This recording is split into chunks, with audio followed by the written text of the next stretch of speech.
Nah berikut ini saya beri contoh, ini kenangan saya, ini contoh terakhir. Masalah jadi orang terkenal maupun tidak. Di sini dicontohkan Imam Ghazali di halaman 367 di kitab saya 367, juznya 3 di kitab Ihya Ulumuddin. Di sini beliau cerita betapa untuk menjaga ikhlas sebaiknya orang itu tidak terkenal, tidak syuhrah, tidak terkenal. Oke, itu kita sepakat ya, karena kalau terkenal mungkin orang dipaksa publik dengan tanda kutip untuk selalu berbuat baik, tapi karena jaim lah, jaga image atau apa. Tapi ketika dibalik pertanyaannya, kamu rela yang terkenal itu orang nggak benar, sementara yang orang benar itu nggak terkenal. Lalu masyarakat taunya yang tidak benar. Kalau pertanyaannya dibalik gitu, orang baik wajib terkenal enggak? Kalau pertanyaannya dibalik seperti itu. Dokter yang benar tidak terkenal, yang malpraktek terkenal. Kamu ingin kondisi seperti itu? Gak ingin kan? Kampus yang bagus gak terkenal, kampus yang bagus gak terkenal, yang gak bagus. Nah, artinya apa? Gara-gara olah kata, olah pikiran, ini logika jadi rubah. Lagi-lagi apa? Jawaban itu ada di kata-kata sebetulnya. Makanya bab-bab seperti ini tidak usahlah kita berdebat, berpolemik, sebaiknya orang itu humul, menutup diri, apa sebaiknya orang terkenal, itu nggak perlu seperti itu. Sudah terserah Tuhan saja. Makanya saya mulai dulu ngaji sampai sekarang itu ya tidak punya punya ikon tertentu atau punya website tertentu, enggak. Sudah terserah pangeran, sudah. Saya juga tidak sok suci materialistik atau enggak, ya tidak mikir saya. Bukan apa-apa ya, karena saya ini kiai, jadi biasa urusannya sama Allah, tidak sama makhluk, jadi pusing kalau sama sarah-sarahnya makhluk itu pusing. Meskipun rektor kalau nasihati saya pasti tidak saya terima, itu tetap makhluk, itu sudah ada ngefek, kalau saya itu sudah ada itu. Bukan karena saya sombong, ya memang makhluk betul gitu, bukan. Cuma nasibnya bejo aja, tapi makhluk tetap makhluk. Saya beri contoh ya. Ini makalah yang ditulis Imam Ghazali. Ya, i'lam aslahakawah anna aslal jah wa intisarus sayyid atau sayyidi wal istihar. Bahwa mazmum itu. Balil mahmudu al-khumulu illa man saharahu wa ta'ala linasri dini min ghairi takallufi talabi syuhrati minhu. Jadi kalau kamu ingin ibadah kamu selamat, ya kamu jangan terkenal. Tapi resikonya adalah kalau kebaikan itu tidak terkenal, maka enggak dikenali. Kalau enggak dikenali berarti masyarakat hanya punya percontohan yang tidak baik, karena yang baik tidak terkenal. Jadi itulah ulama-ulama dulu. Jadi apa-apa itu dibanding-bandingkan. Kemudian nanti kelihatan, jawabannya itu kelihatan. Jadi ulama dulu itu biasa ngarang misalnya afatun nikah, sisi negatifnya nikah. Harus ngurmat istri, harus macam-macam, kalau terlantar itu ya dosa. Seperti tadi Pak Marsudi cerita, kalau orang ngapalkan Quran itu takut lupa, kalau lupa itu jadi dosa. Pertanyaannya, kalau semua orang takut lupa, takut dosa, semua orang enggak kan? Karena potongan-potongan lupa. Cara berpikir tidak seperti itu. Kalau berpikir ya namanya hafalan ya inginnya hafal, kan enggak ingin lupa. Lah nanti kalau takdirnya lupa karena hal-hal yang dimaklumi oleh syariat itu enggak yang termasuk dosa. Yang dosa itu lupa liwiri udhrin syar'iyyin, lupa yang tidak ada sebab yang apa? Syar'i. Tapi lupa bawaan EQ-nya enggak bagus. Lupa bawaan sering dibentak. Oh itu enggak masalah, karena bawaannya orang tertekan itu ya lupa. Coba kamu hafal Quran, terus punya kredit jatuh tempo, pas hari itu aku yakin enggak cerdas sudah. Itu bawaannya orang tertekan itu pasti lupa. Jadi ya saya teruskan ya. Jadi terus ada makalah yang sangat bagus sekali tentang itu.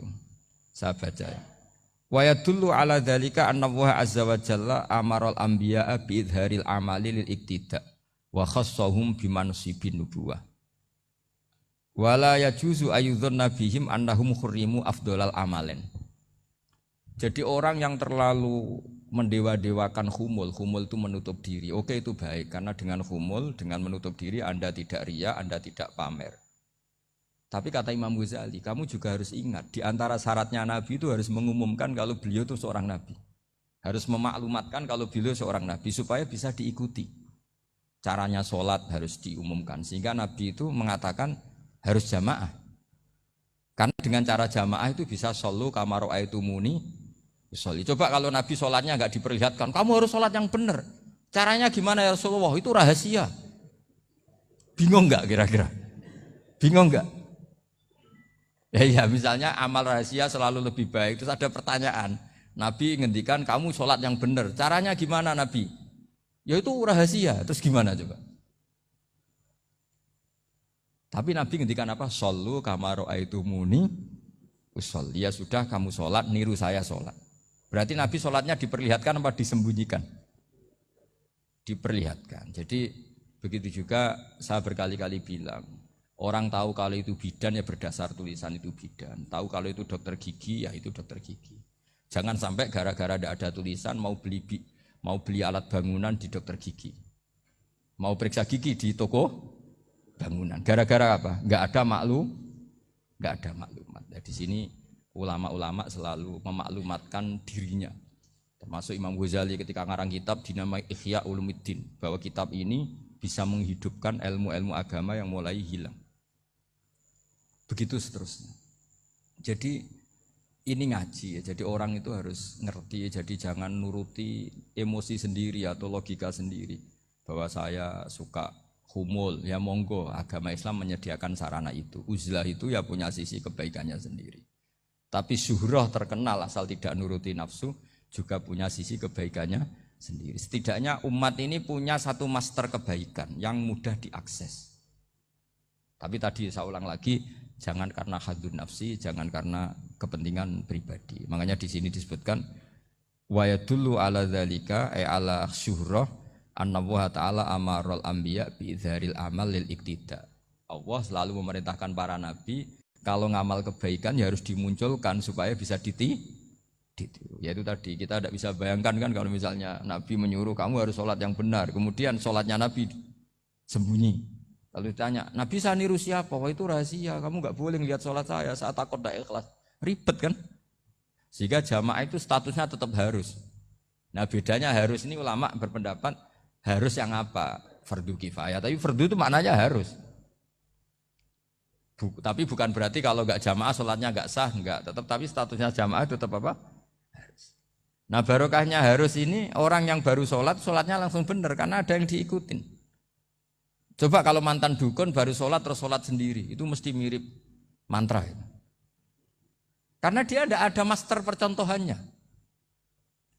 Tapi barokahnya ada master, orang paling bodoh pun kalau sholat ya benar. Karena standar ada komandonya, ada imamnya. Sehingga Imam Ahmad malah berpikir keras, syarat sahnya sholat itu harus jamaah. Cara pikirannya Imam Ahmad, keras sekali beliau. Jika kalau orang sholat sendiri kok ada orang lain yang maunya berjamaah harus bayar, orang itu harus bayar demi sahnya sholat. Itu madzhabnya Imam Ahmad.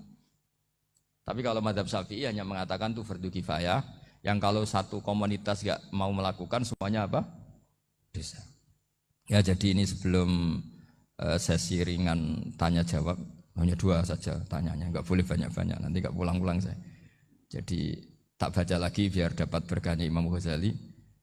Wa qala qaumun asirru afdalu minal alaniyati. Terus kata sebagian ulama al alaniyah itu afdal minas sirri. Terus diperbandingkan baik yang mana amal dipertontonkan sama ndak. Terus kata Imam Ghazali, kalau orang itu bisa jaga tidak riya, maka sebaiknya dipertontonkan karena kebaikan harus yang muncul, bukan yang tidak baik yang muncul. Makanya ketika Unisula memaklumatkan diri sebagai ingin jadi generasi khairah ummah, itu kalau diterjemah itu kan wow, khairah ummah, umat terbaik. Itu kan kayak agak angkuh. Tapi enggak apa-apa, itu enggak apa-apa. Masa kita kampanye Unisula siap degradasi moral, kan ya lucu kan. Masa jualan gitu kan ya lucu. Ya sudah, kita memang ingin mengkhidmati ummah, berbakti dengan umat, membantu supaya jadi generasi khairah apa? Tidak apa-apa, dimaklumatkan supaya dengan itu umat punya sarana. Oh kalau ingin jadi khairah ummah, kuliah di sini. Jangan lalu enggak gitu. Ya sama kita dokter, maklumatkan saja dokter gigi, dokter kandungan, dokter bedah. Sehingga orang kalau mau bedah ya jangan ke dokter kandungan. Jadi barokahnya maklumat ya. Jadi saya mohon sekali ini, saya sendiri sebetulnya orang yang enggak siap terkenal sebetulnya, tapi ya sudah terserah Allah saja. Kalau itu cara Allah menyebar kebaikan, ya monggo. Pokoknya kita tawakal saja sama Allah Subhanahu wa Ta'ala. Ya, saya kira demikian. Assalamualaikum warahmatullahi wabarakatuh.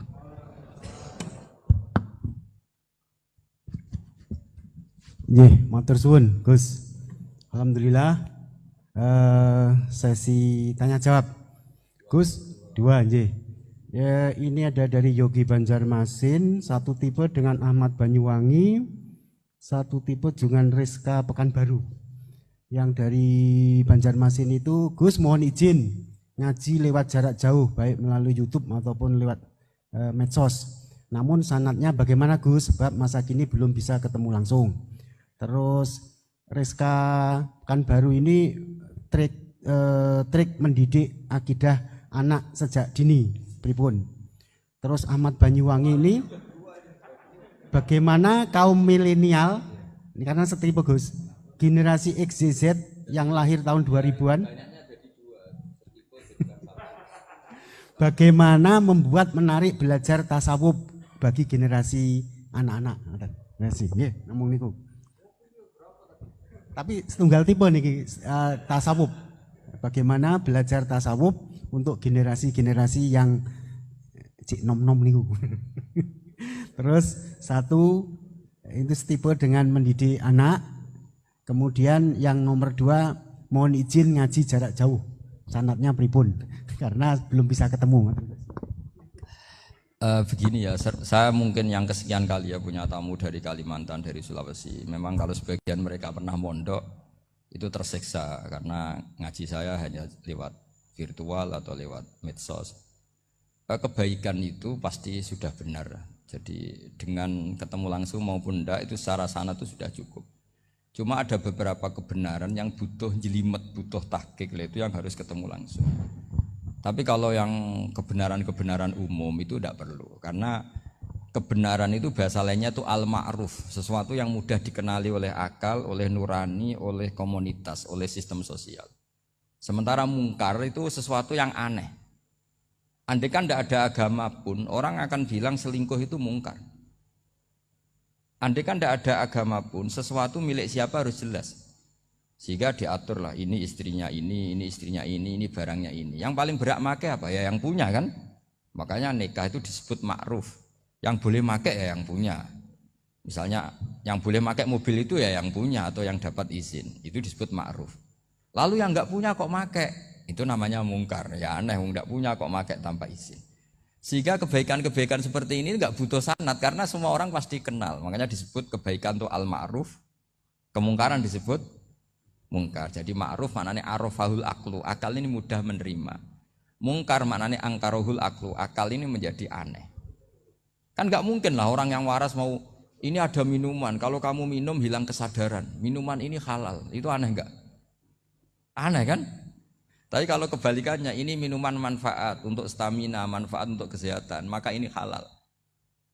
Nah agama itu datang dengan sesuatu yang ma'ruf dan menolak sesuatu yang mungkar. Nah kebaikan-kebaikan seperti ini itu Pak Rektor gak perlu sanad karena itu sudah lazim, sudah keniscayaan. Lalu ada kebenaran yang butuh detail. Misalnya begini, wali nikah itu siapa? Wali nikah itu adalah bapaknya dan mbahnya misalnya. Nah kalimat dan mbahnya ini salah kalau dalam fikih Islam. Karena mbah dalam bahasa Jawa itu bisa mbah dari ibu. Sementara dalam otoritas Islam enggak memberikan hak ke mbah dari ibu. Seperti ini enggak boleh terus misalnya orang Kalimantan nikahkan putrinya dinikahkan oleh mbah dari ibunya hanya karena berdasar fatwa, oh kemarin Gus Bah atau Kiai siapa dawuh wali itu kalau enggak bapak ya mbah, wong ini mbahnya. Nah itu butuh detail. Yang dimaksud mbah di bab wali adalah abul ab, bapaknya bapak, bukan sekedar mbah. Nah hal-hal seperti itu mohon sekali untuk tidak kesusu atau tidak tergesa ngambil kesimpulan karena itu butuh fikih yang apa? Detail. Ya butuh fikih yang apa? Detail. Padahal istilahnya sama, wali itu bapak dan mbah. Sehingga dalam kitab-kitab matan misalnya kalau ada Fa ahaqul auliya bitazwid abun summa jaddun, itu pasti sama Sarah dikritik. Al aula ayyakula abul ab, seharusnya jangan dikatakan mbah, karena kalau mbah memasukkan dari ibu, yang benar adalah abun fa abul ab, bapaknya bapak. Nah, jadi kira-kira gitu Pak Irton. Gantian jenengan yang menjelaskan ini. Yang nomor 2, kesempatan baru itu kalian bagaimana mendidik ini akidah dan tasawuf bagi generasi-generasi milenial ini. Ya kayak tadi, tasawuf maupun tauhid maupun ilmu moral apapun itu mudah sekali dididik. Ciri utama agama ini itu ad-dinu yusrun, agama itu mudah. Mudah itu artinya ya nurani, nerima ya gampang, akal ya gampang, komunitas ya nerima gampang. Kayak tadi penjelasan saya tentang Tuhan. Ada orang miskin dari Indonesia, misalnya kuliah di Amerika. Dia mulai kecil tahu yang seharusnya jadi Tuhan itu siapa. Ya yang menciptakan langit bumi, sebaiknya yang jadi Tuhan itu siapa? Ya yang wujudnya paling awal. Kemudian dikasih alternatif Tuhan yang wujudnya ada tanggalnya. Keren gak misalnya? Kan terus gak keren. Tuhan sama buminya kok dulu buminya, kayaknya kok enggak lah kayak gitu. Artinya barokahnya logika yang sehat ini kan ya setahu saya hampir jarang kan yang murtad masalah tauhid itu. Kalau moral banyak yang agak nakal, tapi secara tauhid jarang yang murtad karena tanaman logika tauhid itu mantap di Indonesia. Mulai kecil kan diajarin wujud, qidam, baqa, mukhalafatul lihawadisi, qiyamuhu fi nafsi. Sama, moral juga gitu. Jom jogeman misoi wong, kan adi misoi sakit enggak? Jangan pernah mencubit orang, dicubit itu sakit. Jadi orang diberi rasa, enggak enak loh disakitin orang, dijotosin orang, ya sudah jangan jotosin orang, enggak enak. Sehingga apa ya, kalau kamu ingin sopan ya disopani ya harus sopan, kalau ingin dihormati harus menghormati orang lain. Sehingga itu tertanam. Makanya bangsa kita termasuk yang terbaik akhlaknya. Kalau musim haji itu dipuji-puji sama sekian negara karena pantangan lah kita nginjek orang sholat, melangkai orang ruko, orang sujud. Kalau orang lain mungkin kan seenaknya. Iya, karena mulai kecil itu dilatih tidak boleh melangkai orang, tidak boleh. Nah, jadi akhlak itu ya diajarkan mulai kecil plus logikanya. Logika itu ya apa saja lah, yang penting menjadi anak kecil itu paham. Dan itu mudah, saya ulang lagi mudah karena agama ini ad-dinu yusrun, agama ini mudah, jadi mudah dipahami. Enggak bisa kamu katakan misalnya tasawuf. Tasawuf itu ya gampang kayak tadi seperti Bapak kalau ngendikan. Makanan yang membikin enak itu karena menunya yang mewah kamu cocok atau karena kamu lapar. Lama-lama orang kan berpikir ya setiap puasa itu kok tempe enak, tahu enak, tapi kalau sudah buka, sudah kenyang apa saja semuanya menjadi tidak enak. Padahal kualitas menunya masih enak, tapi gara-gara kenyang menjadi tidak enak. Berarti penyebab enak itu lapar apa menu? Lapar. Jadi apa ya, kearifan ini loh yang menjadikan luar biasa. Makanya tadi ada kalimat yang benar, wa ja'alaha kalimatam baqiyatan fi aqibi. Jadi Ibrahim adalah nabi yang sukses menanamkan filosofi kebenaran ke anak cucunya. Dah, yang terakhir. Dah. Siti Mutmainah dari Undip. Yeah. Maunya bergabung tapi karena terbatas, mohon izin Gus mengingat mati kebaikannya nopo untuk keluarga maupun pemimpin. Wah, ya bagus lah kalau itu. Kalau di kitab-kitab yang saya baca, ingat mati itu tidak selalu baik juga tidak selalu buruk. Malah kalau menurut Sayyid Abdul Al-Haddad, khusus yang para pelajar yang mencari ilmu itu nggak baik ibadahnya ingat mati. Karena dia harus dinamis, harus mobil. Kalau ingat mati kan terus lemes. Tapi kalau untuk pejabat harus ingat mati, kalau enggak korupsi terus itu. Harus ingat mati. Jadi kalau manfaat bagi keluarga begini ya, saya merasakan. Ini tanya anak saya itu baru tamat aliyah kemarin. Yang satu barusan mondok sarang baru 2 bulan atau 1 bulan. Itu saya kalau bilang ke anak-anak gini, kamu ketemu saya itu harus spesial. Bisa saja bapak besok itu meninggal. Jadi semua hari itu spesial. Karena jangan-jangan ini kenangan terakhir. Nabi itu kalau ngajari orang supaya sholat khusyuk, sholli ka'annaha sholatu muwaddi'in. Kamu sholat seakan-akan itu sholat terakhir kamu. Oh itu mesti serius. Kamu ketemu istri seakan-akan terakhir pertemuan kayak mau pergi ke New Zealand atau ke Amerika. Aja malam itu spesial karena besok istri saya pergi. Bayangkan kalau itu terakhir mau mati. Sampai ngamuk serasido lah kan gitu. Jadi hikmah ingat mati itu makanya Nabi di antara riwayat ya. Meskipun riwayat ini diperdebatkan, tapi jelas ini satu petua yang baik. Wa'mal li akhiratika ka'annaka tamutu dan kamu beramal untuk akhiratmu seakan-akan besok itu mati. Maka sholat kita akan spesial. Hidup kita akan spesial karena kenangan kita terbaik ya sekarang besok sudah mati.